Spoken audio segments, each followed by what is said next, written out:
Alright, so this is how you make like, this is like a half a box or like the Easter basket. So you're going to take a rectangle piece of paper and fold it perfectly in half so that the corner lines up.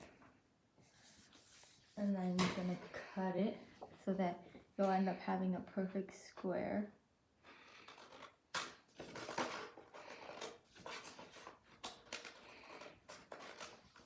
So then you'll have this, and then you're going to fold it the other way.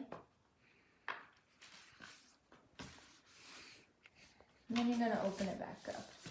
Now you're going to take each corner and put it into the middle.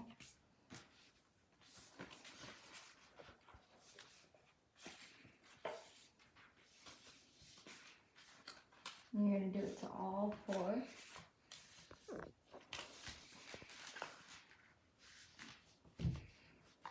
And then once you have that, you're going to take each side and fold it until the midway fold that you had made earlier. Then open it up, turn it, do it again, open it up, turn it, do it again, turn it. And now I'm back to where I started. So now I have like all these folds.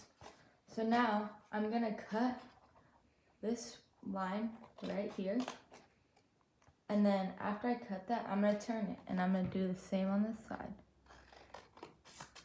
And turn it and do the same on this side. And then turn it and do the same on this side. And now it's time for the assembly. So you're going to pull this open. You're going to take this flap. You're going to put it like this. And then you're going to wrap this up and down in. Turn it. Open this up.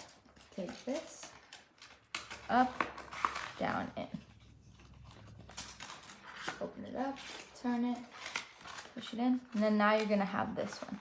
So now you're going to really slyly have to pick this part up that you already folded in and tuck this one underneath, push it all down, and here's your box.